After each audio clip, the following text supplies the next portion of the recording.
Welcome back to Bloom. We are approaching the 20th anniversary of 9/11.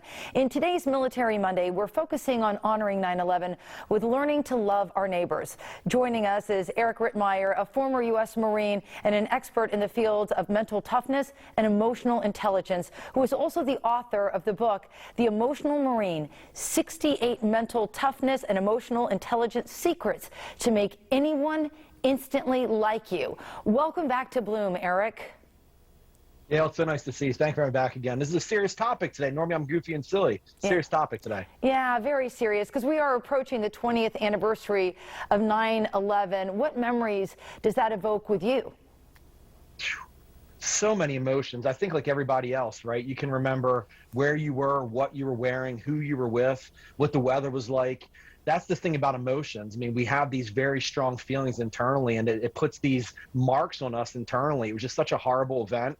Unfortunately, what ends up happening is whenever something catastrophic happens, the more time that goes by, the less we feel it. So we have to kind of go back to that sometimes and recognize, okay, we have to move on, we have to grow, but we also can never forget.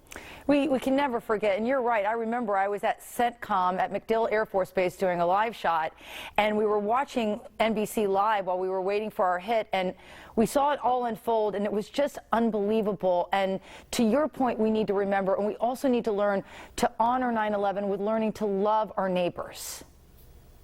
Yeah, and this goes beyond September 11th too, Gail, and this is the issue as a society. We've just gotten to this point where everybody's so angry. We get so upset for no reason. We automatically assume the worst intentions in people. The minute we have a conflicting point of view with somebody, we automatically can't like them anymore. We just have to get back to the core of this. We're all the same exact way. We're hardwired the same way. We're just different variations of the same core psychological blueprints. We all want peace, kindness, happiness. 99.9% of people standing right next to you want the same exact thing. Just keep it simple.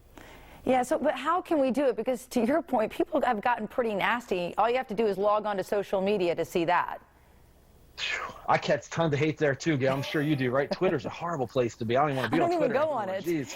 Yeah. Oh, it's horrible. Yeah, I think where it starts with just recognizing that, again, we're all going through stuff, right? Everybody goes through certain things. And I keep hearing this phrase, especially with the COVID stuff, where people say, we're all in the same boat.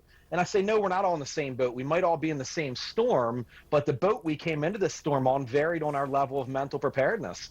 Some of us were on a 50-foot yacht with a full staff.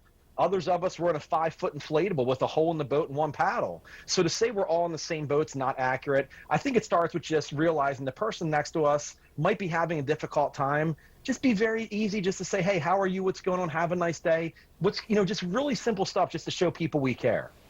With everything unfolding now, I would imagine it's especially important to start practicing things like love, unconditional kindness, priorities. Talk me through some of those, things that we should be sharing on a regular basis.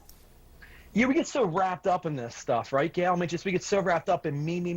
We don't want to look externally. We rely on social media to determine our happiness. Whether or not we're in a good mood or bad mood is tied to how many thumbs and hearts show up on our pictures, as opposed to inside-out happiness. And really what we do when we're nice to other people, it's normally a reciprocating effect. So if I'm nice to you, it makes me feel good. And then you're nice to me, it makes you feel good. So it's like that whole pay it forward thing. But we just have to get away from the social media part. It's more about social media now than it is social interaction. Everything's okay in moderation, but step away from it and realize we're dealing with humans, not just keyboards.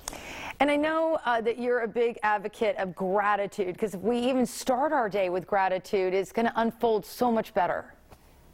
Yeah, in this society we live, we're so hyper-focused on the things that we don't have, especially, again, in the age of social media. We see all these things that everybody has, and we're like, oh, why don't I have that? And I'm not as good looking and all that, as opposed to stepping back and saying, you know what? I'm happy for what I have, and there's probably lots of people who wish they were in my situation. Be gracious for what you have. Operate from love and abundance. That'll shine out to everybody else. It just brings happiness. Well, Eric, as always, I know today was a very serious subject, but I really, really always appreciate you joining us on Bloom, and I appreciate your service. Thank you very much. Gail, you're the best. Thank you for having me. I love you guys. Thank you. We love you too. And for more information, you can visit mentaltoughnesspeaker.com, and we will be back with more Bloom right after this.